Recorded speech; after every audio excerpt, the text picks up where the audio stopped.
welcome back to this week's Let's Talk Aging. My name is Molly Wisniewski of the Upside to Aging, and today I'm here speaking with husband, father, author, and advocate living with Lewy body dementia, Mike Belleville.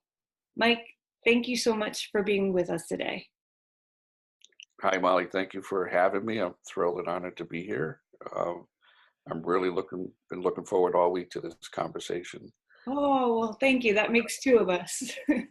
Yeah, definitely. I think your story, which I've heard a little bit about,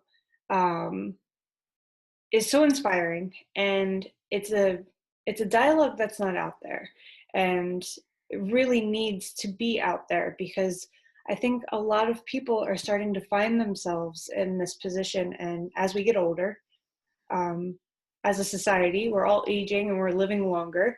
And while it's not necessarily a normal part of aging, it is affecting a lot more people. So I really do appreciate you sharing your experience with us. And with that, can you tell us a little bit about yourself? Sure, I'd be happy to. I've been happily married now for 37 and a half years, or maybe a little more than that. I'm not quite sure, but next year we'll be coming up on our 38th anniversary to my beautiful wife, Cheryl. We have three great children and five grandchildren, four living. One has passed, but he's still part of the family. And for my career, I was a telecommunications technician.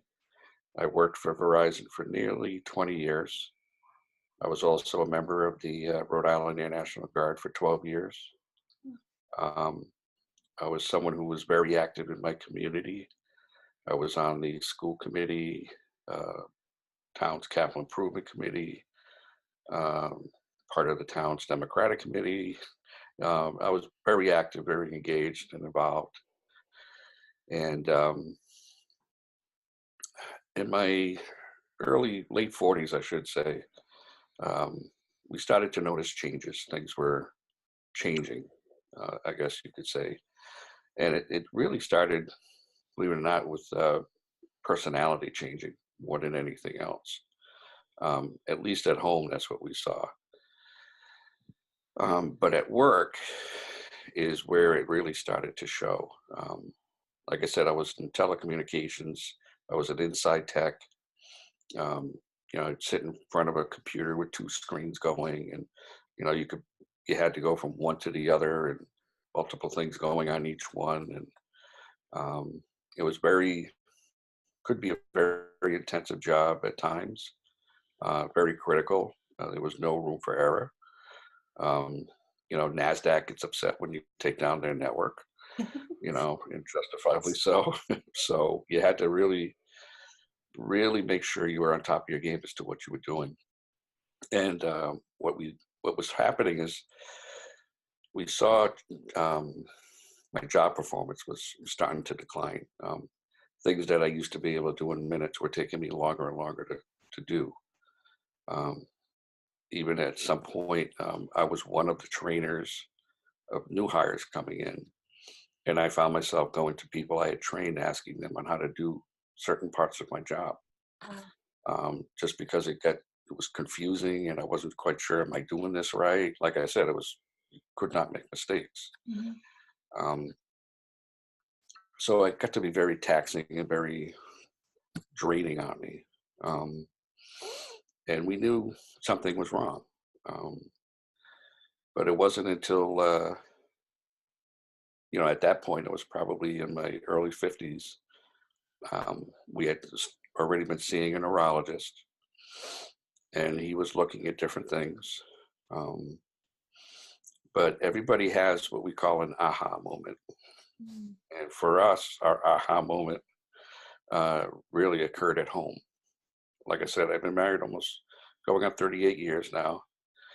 And my wife and I were having a disagreement, as married couples do from time to time. And but what made this one so different was I woke up the next morning getting the cold shoulder from her. And not understanding why. Mm. And which kind of made her even a little more upset because she thought I was just blowing it off. But, once she saw I was sincere and I looked at her and says, "What are you talking about?" Because I had could not recall the conversation at all. Mhm. And she started telling me some of the things I had said to her, things I would never even dream of saying to her. Wow. Yeah. And I, became very emotional about it. And it was at that moment that we knew something more was going on. Um, so we told our neurologist, and he started looking a little bit more, um, and did another spinal tap. I had already had a spinal tap done before that. That led to MRIs, PET scans, neuropsych exam, and it wasn't until all those things started coming back that showed probable Alzheimer's. Probable Alzheimer's. Um, so when I was 52 years old, he sat us down and said, "Here's what all the test results show. I'm pretty sure you have Alzheimer's, your early onset. Um, I'm going to start you on this medication. See you in 6 months." And he walked out the door, Oh my God. and that was it. That's how we got how we got the diagnosis. So on So top of an already stressful situation, you're sitting there and then you get this information that is life changing, and there's really not much support. no, I mean the doctor was great. We had a great relationship with him. We still do. He's a great guy, but there's a lot to be said in how doctors are trained when they deliver certain information. Mhm. Um, I mean, if you compare that to a person today who might be given a diagnosis of cancer, which is a horrible disease, most people that I talk to that get that diagnosis are told about, well, here's a network you can plug into. Here's someone you should Right. call. Here's a social worker. But since I've been diagnosed and I've talked to so many people, that doesn't, that is not the norm when it comes to getting a diagnosis of dementia. Um, it's there's no referrals to the Alzheimer's Association or DAA or Mhm. DAI, and I'll explain what those acronyms are later. Um, for anybody that I'm aware of, it's usually, here's your diagnosis, here's a pill, see you in 6 months, Wow. and they're out the door.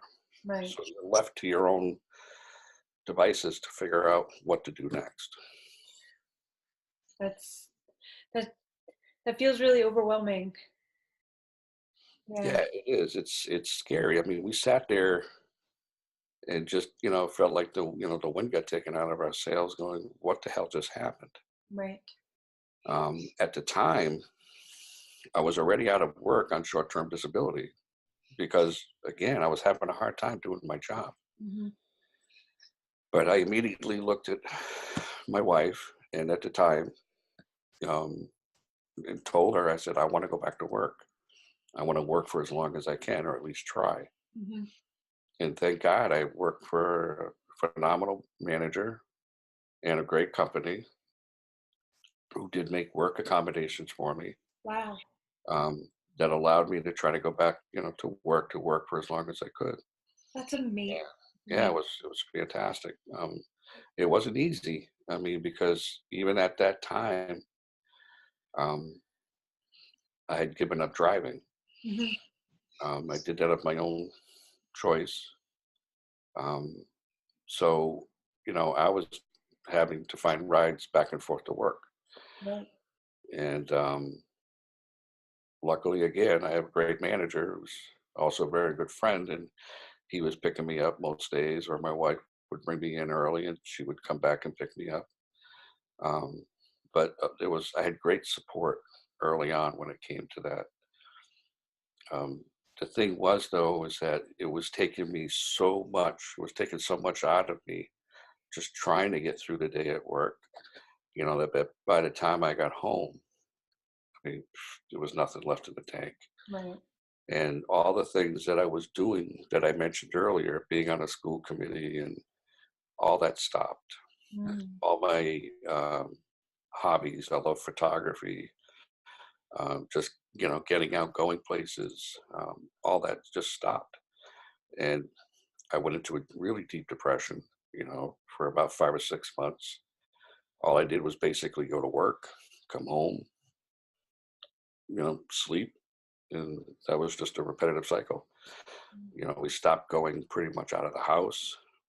And after about 5 or 6 months of that, Cheryl said, enough is enough, and she probably said it in a different way, but we'll just, we'll stick with that. And thank God for her. But she started going on the internet, Google, go on Google, Mhm. looking for help. And luckily for us, she called one of the people she contacted was our local Alzheimer's Association. And I lived in Massachusetts. A little biased, but I believe we have one of the best chapters in the country. And but that led to a care consultation that led to getting involved in support groups, Mhm. where I got to meet peers uh, going through the same struggles I was going through. That led to educational programs. Um, that led to, they had this pilot program they called Power and Purpose. It was like a, I don't know, 5 or 6, 8 week program, whatever it was, that I went through. And it was all pretty much geared to, it pretty much reminded me that I could still do some of the things I could do before. Mhm. It reminded me that I can still learn new things. But what I tell folks is most importantly is that it reminded me is that I still have a voice, and I plan on, trying to use that for as long as I can. Yeah. And I really credit that program and that time with them and really turning things around for me. I mean, I look at that as a pivotal moment. Um, of, I have a lot of favorite movies, and one of my favorite movies is Shawshank Redemption. There's a line in that movie that Morgan Freeman repeats. He says, "Get busy living or get busy dying." And I've chosen to get busy living.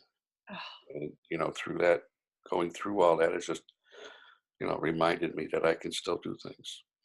that's beautiful. That's amazing. I mean, to hear that type of support that kind of just rallied around you. Hmm. And I think that's a big realization too, because to be hit with a diagnosis of Alzheimer's, Hmm. I think a lot of people still think that that just means your identity is kind of ripped away. And to have, and I can see why. In you telling that, you mentioned your hobbies were, you couldn't do your hobbies, you had to consider whether or not you could still work. Um, Even at home, things were changing on you. So I can definitely see why. But um, so from the Alzheimer's Association, where, because that led you into advocacy work, correct? Yeah, absolutely. That they were instrumental in getting me engaged and getting me involved. I started going to Washington for the National Alzheimer's Association Forum meetings. Um, I've been there 4 years in a row now. Mm. Um, you, and that was really an eye opener. I mean, you're standing in a room with 1,000 people, and you realize that holy cannoli, I'm not alone. And they're all there fighting for the same thing. Mhm. Um, and you get to meet your congressmen and your senators, and have a sit down with them, tell them your story, and you're basically asked for increased funding for research for NIH or any other important bills that they're trying to get passed to help um, caregivers and people living with a form of dementia. Mhm.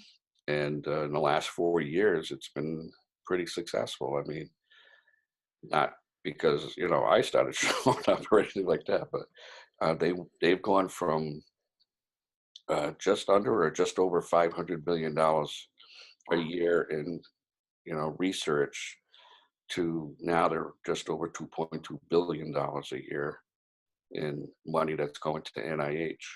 Hmm. Um, but there's also real important bills that are coming out as well.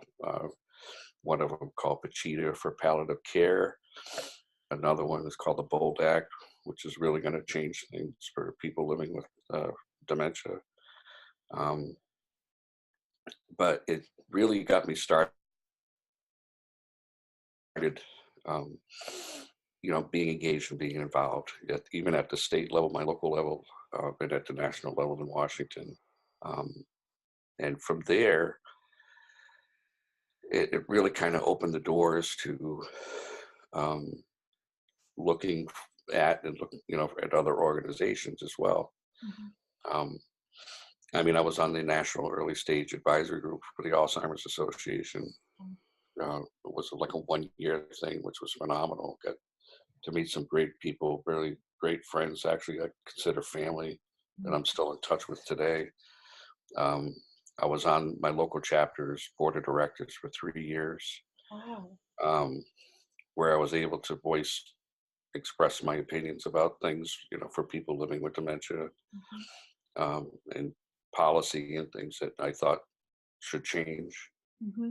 Um, so, but it led me, like I said, to getting out there to be able to meet other people and other organizations. And one of them um, that I've become, well, two of them, but I'm very, very close to and with is Dementia Action Alliance, and that's the DAA I mentioned earlier. Okay. Um, I'm actually on their advisory board, and their advisory board is made up of just people living with dementia. Wow. Yeah, it's amazing. I think there's 8 or 10 of us, and I've just recently, in the last couple of months, was asked um, and appointed to their board of directors as well. Hmm. And there's 2 or 3 of us, um, people living with dementia, who are on their board of directors. Wow. How So empowering. very empowering. Yeah. And then I've just recently been um, elected and appointed to the board of directors for another organization called Dementia Alliance International, Hmm. which is an amazing group of people um, that obviously do things on the international level. Right. Um, really get involved with like the World Health Organization and things Wow. like that. So you're busy. Well, I'm not the one doing speaking at the World Health Organization. That's Kate Swaffer. She's an amazing person. But yeah, but I am busy. Hmm. I'm definitely busy. That's incredible. So you were originally diagnosed with early onset. Mhm. Um, in in our conversation, that changed, correct? You were later re-diagnosed. Yeah, thanks for reminding me of that. About 2 years into my diagnosis, um, other symptoms other things were going on. We just, didn't put anything together or even really told our doctors about it. Hmm. But other things were happening. Um, One of them was, as most people with dementia that have a form of dementia, sleep is just horrible. Um, but what made it different was that I was having these really vivid uh, dreams, Really? and I was not every night, but on a lot of occasions, I would actually act out these dreams. Wow. So I would, and they were all confrontational. It's like somebody's chasing me, or I'm chasing somebody else, or I'm in a fight, or whatever. So I'm punching, kicking, screaming. I mean, my poor wife's been bruised, and Right. I've fallen out of bed, knocked over my nightstand. I mean, it's just been crazy. Jeez, yeah. Well, unbeknownst to us, that's actually a disorder they call REM sleep behavior disorder. And they actually sent me to a sleep study in Boston, and they confirmed, that was correct. Hmm. I've also had started having muscle issues, cramps, stiffness in my legs and my arms, muscle, twitch, a slight tremor, but not like a real tremor. Um, and they diagnosed me with the Parkinsonian symptoms. I don't have Parkinson's, Mhm. but there's a certain number of other criteria that you have to fall into, where at the time they decided to change my diagnosis to Lewy body dementia, Mhm. because of another hallmark of that is hallucinations, where most people who have Alzheimer's do have hallucinations, but they're usually later on, or they're not as prevalent, Mhm. where I could have them every day, Wow. even at this stage. Mhm. And they're not, the thing that I try to tell people is hallucinations are not just visual. They're auditory. I Right. hear conversations going on. It Wow. smell. A lot of times I smell smoke, like fire. Um, Other types of smells. It can even be taste. It's sensory. It could be touch. Right. Um, so there's a lot of things that people aren't aware of, that don't even think about. Right. Um, just like you mentioned a little while ago about some of the misperceptions of Alzheimer's, what people think about. I was the same way. I was in that same boat when he first told us about that. Mhm. We were like, "That's an old person's disease." Right. You know what I'm saying? And I'm like, I'm 52. Right. Um, but you learn rather quickly, what the stigmas are that are associated with this disease. And Wow. it's not just about memory. It's not just old people. It's not a normal part of aging. I was so happy to hear you say that. Mhm. Um, there's a lot involved with dementia because it affects so many different parts of the brain. Mhm. Definitely. And you answered my next question, because I was wondering, in your experience so far, what is the greatest misconception about um, uh, well, Alzheimer's, but then also dementia or other forms of dementia? And I think you're right. It's not there's not a lot of roots in people's knowledge of what these types of diagnoses are. Um, and it's a memory loss thing. It's an old age. Um, that's what I have found too. Yeah. And it's sad because, especially for, older generations, it's the numbers are scary for, people. And like, I think at the age of 85, 1 out of every 3 people Hmm. will have a form of Alzheimer's or dementia.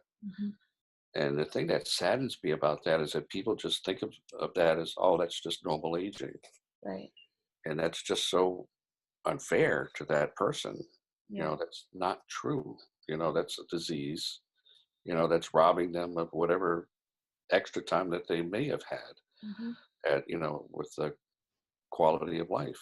And it's just, I mean, it's education, but and people need to be made aware of it. But thank God people like you are doing things like this that are Thank hopefully you. changing that Yeah. perception. Well, Um, you're doing the brunt of the work. Yeah. I mean, it is the awareness that you're bringing, and the openness of telling your story is what I am most fortunate about, that you are out there and are telling your story, because so often I have found that individuals living with dementia are thought to not be able to communicate, mhm. um, but just because their communication is a little different, that doesn't mean that they're gone. They're still there, and I think it's so important that people know that you can be empowered after a diagnosis. You can use your voice after a diagnosis, and you don't have to have people speak for you to do that. And it's really important. you know?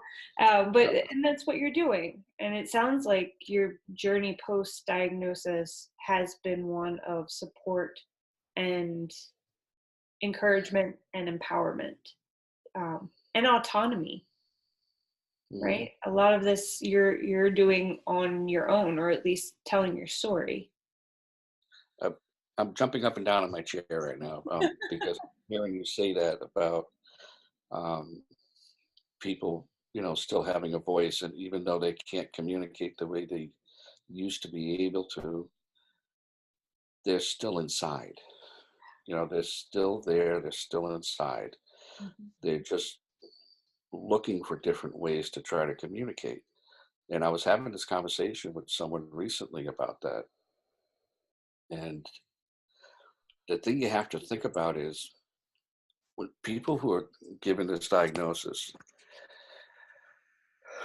um, we're learning to adapt every day to different challenges and things, things that we couldn't do in the same way before. We're trying to find different ways of doing them. So Mhm. we're trying to learn to adapt to do that. That doesn't stop, in my opinion. That does not stop when the person loses the ability to speak. Right. They're still learning to figure out ways to communicate Mhm. with people. It could be through eye gestures, it could be through hand gestures, it could be through anything. Mhm. And it's up to the person who's caring for them to be, I, I call Inspector Gadgets, to Yeah, figure it out, right. okay? Because they still deserve the same dignity and respect Mhm. that they would have had, before the diagnosis was even given to them. Exactly. So it could be something as simple as a squeeze of the hand or the blink of an eye or anything. I mean, I tell folks that, and I'm shame on me because I haven't done it yet. But one of the things I want to do is I want to make a video of myself, and it's not a documentary, but it's a video to show people me. Here's Mike. Here's who I am. Mhm. This is the kind of personality I have. Here's my likes. Here's my dislikes. And whatever facility I may have to go into, it's going to be mandatory for every single person who takes care of me to have to watch that video, because I want them to know that if the person that might be giving them a hard time that day is not me, Right. it's the disease. And by the disease, I'm talking even to the point of I could be just really frustrated at something Right. but I can't communicate that to you as to what it is that's bothering me. Right. It could be a squeaky door, Mhm. right? It could be a loud PA system. It could be I don't like the socks I'm wearing. Right. But it's up to you as Inspector Gadget to figure out what it is that's causing that, and to hopefully between the two of us we can you can help alleviate that problem. That is so true. Yeah. So I mean, I was so excited to hear you say that they're still inside because I truly believe they are. Yeah. I lost a very dear friend of mine earlier this year, and listening when his wife was telling me, she was singing their song to him, and he still had a smile on his face. Oh, I mean, yeah. how does they're still there? Yeah. They're still there. True. It's Saying, true. And a lot of my background is in activities, so in activities you're kind of forced to find holistic, I'll call them, interventions, hmm um, for individuals. And it does, I think you're right, it takes that time and investigation and hmm knowing, but it is amazing the effect that activities like music therapy can hmm have for hmm individuals. because I think you're engaging them in a way that's normal. That's not, it's not a treatment plan, Mm-hmm. you know? Mm-hmm. So when you get a diagnosis, you get a medical treatment plan. But Mm-hmm. with this, I think the treatment plan really should be more human based, more intervention based, more activity based, Mm-hmm. because I think that validates that person that's still there trying to communicate with you, because that is what they recognize and are familiar with. Um, so, Exactly. I mean, I tell folks that, a lot that um, dementia is a disease, not a personality trait. mhm, Okay, because a person may be giving you a hard time that day, as hard as it may be, don't take it personal, like it's a personal attack on you. mhm, It's like I said, it's either, a combination of the disease and or frustration that they can't communicate something effectively to you. right, So, have the compassion, because the opposite of that is you hear the horror stories of, people being put in restraints, thrown on these antipsychotics just to shut them up, right, keep them quiet. And because it's easier for the staff to get through their schedule and get through their day because that's what they have to do. exactly, That's the opposite end of the spectrum. right, Thank God that's not happening as often in most places as it used to. mhm, Um, there's different approaches that are being used um, nowadays that are proven to be effective, mhm, um, that eliminate those things. mhm, But you're right, it gives the person back their identity, it gives them back their respect. And I love that you said normal, mhm, because treat me normal, right, just treat me normal. Um, treat me like you would treat any other living adult that may not, have a neurodegenerative disease. right, yeah. So, Can I ask, because in this, and you've mentioned the caregiver and individual relationship, um, and you've also mentioned what a great support your wife was, Cheryl, throughout this process. mhm, And I think my question really came when you said that you're learning new ways to do things. mhm, And I think that that kind of happens at the same time for the caregiver. mhm. Um, so what was your experience in trying to balance that? And I know Cheryl's not here and you can't really speak for her, but just in your perception of that relationship. That's a great question, and thanks for bringing it up, because for me, I mean, the unsung heroes are obviously the caregivers, and I'll be honest with you, I don't call them caregivers. I don't call Cheryl a caregiver. I call her a life giver. And the reason I say that is because as a person living with this disease, we're losing a piece of ourselves every day in small increments. We're losing a piece of identity, a sense of who we are, who we were. But if you're fortunate, like I am, to have someone that, like my wife, that loves me and still is here, is my life giver. She's losing a piece of herself every day too, Mm, because she has to stand there and watch this happen to me, and at the same time she's making sacrifices herself of doing whatever it is she has to do to care for me. mhm, Now obviously I'm not in the moderate to later on portions of this disease, but it still happens even in the early stages. right. And a good example of how do you do that? Someone explained it to me before, is beautifully, and I love the analogy. Is it's a dance. Mm, You're learning to dance together all over again. right. And one of the ways that we learned to do that was, and I'll give you a quick example. I mentioned I work for Verizon. I'm a techie. I'm just a tech nut. I've been that way pretty much for as long as I can remember. And I had just bought a new uh, Mac computer. It came with the wireless keyboard and mouse, but this one, the keyboard has the battery built in that needs to be plugged in to charge. Mm-hmm. Well, it didn't come with the cable. So we go to this electronics store, I won't mention the name, and I need to go buy this cable.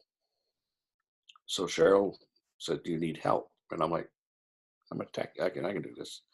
I go to the counter and I'm trying to explain to the girl what it is I need. And she keeps telling me, "You need a charger." And I'm like, "No, I need a cable." Right. Now, it got to the point where I even told the girl, I said, "I have dementia. I have a hard time explaining exactly what it is, getting it across to you." I says, "But this is what I need. I need this. I just need a cable that plugs my keyboard in." So she finally got a manager. Manager comes out. I tried to explain it to him. He says, "Why don't we go to a computer and you can show me?" Duh, right? Why didn't I think of that? Go to the computer, showed him what I need, what I'm talking about, which computer I bought. He goes, "Here's the cable you need." Oh, I go back to the counter, give it to the girl, and it was a charging cable. So she said, "See, I told you so." oh, Well, part of this disease, especially with Lewy body, is I can go from 0 to 60 like that. Okay. Anger, frustration, okay. And it took every ounce of me not to go what I call don't make Louis come out. Okay? You don't want to see Louis. Okay. And I went back to the car, and Cheryl immediately knew that I was upset and I was frustrated. And I explained to her everything that happened. And she said, "It was hard for me to decide whether or not to go in with you." mm, And a light bulb went off in my head. And because it never had occurred to me before how hard it is for her to decide when to intercede right, with me and to let me to continue to try to do things, even though seeing that I'm getting frustrated and angry. And right. when does she stop? When does she step in? So we had this great conversation about it. And ultimately what we came up with is that we're going to continue to let me to try to do things as long as I'm not hurting anybody in the process and hurting either myself or someone else. Mhm. And by hurting, I mean physically or verbally, Right. okay, because Louis can come out. Um, as long as that's not happening, she's going to continue to let me try to do things. And it's been a dance. Hmm. Sometimes she has to say, "Hey, Mike, we need to slow down. And Right. she's phenomenal at redirecting me. She could see where she reads me like nobody's business. I mean, she can tell just by looking at my eyes. She's like, she'll just stop me in my tracks almost and redirect me and, talk to me about something different or talk to me about something coming up, Hmm. to just try to de-escalate me to, you know, change my mind of, instead of going 0 to 60, Right. you know. Yeah. So it's been a dance. And I tell people there's no book on this. I Mm-mm. mean, of course, there's tons of book written about people's journeys living with dementia and caregivers, life givers' journeys. But it's so individual for every single couple and for every single person Right. that it's really learn as you go Hmm. kind of thing, and you're gonna make mistakes. Um, but hopefully you both learn from them, and you continue the journey. Yeah. How incredible. I mean, Mm. she just sounds so wonderful. And I, yeah, I, Yeah, she really is. I tell people I'm the luckiest guy in the world, seriously. oh, I mean, because of her, and I mean, I live in Massachusetts. I'm an hour away from the best hospitals, Mhm. and some of the best hospitals in the country. Like I said, you know, an hour away from the best, Alzheimer's Association chapter in the country, even though I don't have Alzheimer's. Right, Um, I'm still engaged. I'm still involved with them. right. I still do speaking engagements, Mhm. with them. Um, I still do public policy advocacy, Right. at the state level. Matter of fact, I was lucky enough to um, have testified on a bill twice that just got passed in Massachusetts this year. That's really going to be a game changer for dementia care and training and support for people living with dementia in the state. Really? It's the first of its kind in the country. Ooh. And Yeah. just to highlight a couple of things, Yeah. uh, one of the things it's going to do is it's going to require every doctor, no matter their specialty, every doctor, every nurse, every CNA, every nurse practitioner, um, to have dementia training, Wow. certified dementia training every single year. It's going to require every hospital in the state within 3 years to have a dementia action plan in place. Yeah. It strengthens the already elder abuse laws in the state, but it strengthens and enhances them even more for people living with dementia in the Mhm. state. It formed a permanent advisory council that will report directly to the governor. And I mean, there's a lot of other things involved with it. It's really powerful, and it's going to be a game changer. That's incredible. Yeah. Especially the hospital part. I love that. I mean, uh, the medical field does need the training, but hospitals have, Hmm. they're not as regulated as, long-term care is. And Hmm. they, the way that in which that they handle dementia symptoms and behaviors is can be very different than what the medical professions are allowed and able to do in long-term care. So that's incredible. It is. It's really powerful. Yeah. Really. Wow. It was a collaboration. I mean, there was a lot of people who have been working on this thing for a long time. Hmm. Um, and fortunately, our state legislature, because we were like fighting for one part of it, and other groups were helping, trying to get different parts of it. And they had the foresight to look into this and say, you know what, why don't we just combine the whole thing together? Right. And they created an omnibus bill, Wow. and it passed through the legislature at 100%, zero negative votes, went through the Senate with 100%, zero negative votes, and the governor signed it into law just a couple of months ago. Wow. So, Really? I mean, I mean, talk about bipartisan support exactly. Sorry, my cat. across the board, across the board. How are you going to cat? Yeah. He wanted to be on. He was excited too. Uh, but it really, that, what a change in climate. Yeah, exactly. How can you not help but get excited about that? Right. And we've actually gotten calls from other states, saying, please send us the information. How did you do this? We want to duplicate it Yeah. in our state.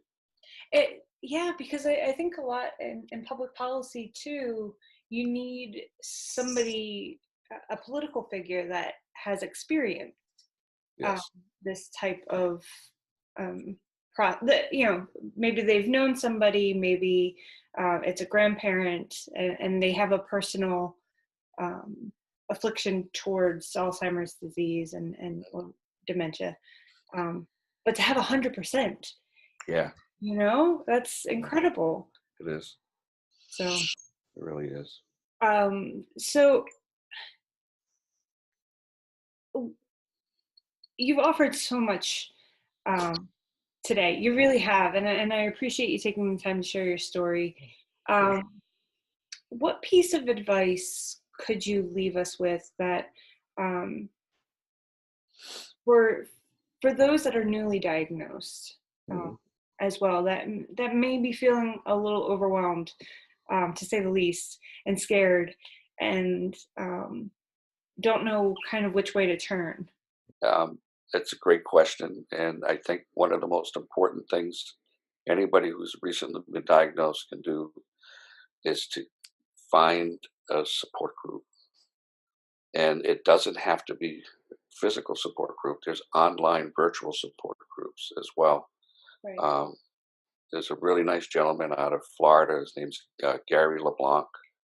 I interviewed him. Did Yeah. you? Yeah. Gary's great. And Gary's wonderful.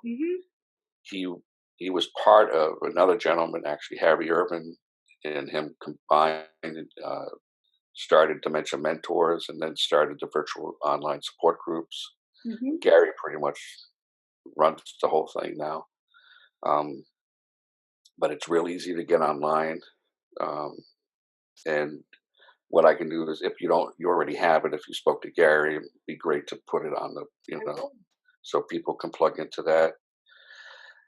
Um, because it's the first time I went to a support group is what really made me feel like I wasn't alone. No. Hearing other people talk about going through the same struggles that I was going through, I really looked at it and I said, "Holy cows, I'm not going crazy. This Right. is just me."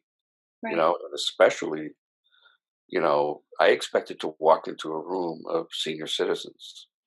And I think the oldest person that was in that room was like 61 years old. Right. There were two gentlemen in their 40s, in Wow. their late 40s. Um, so you really develop a bond with these folks. And like I said, they're family. I mean, they're my brothers and sisters now. They truly, truly are.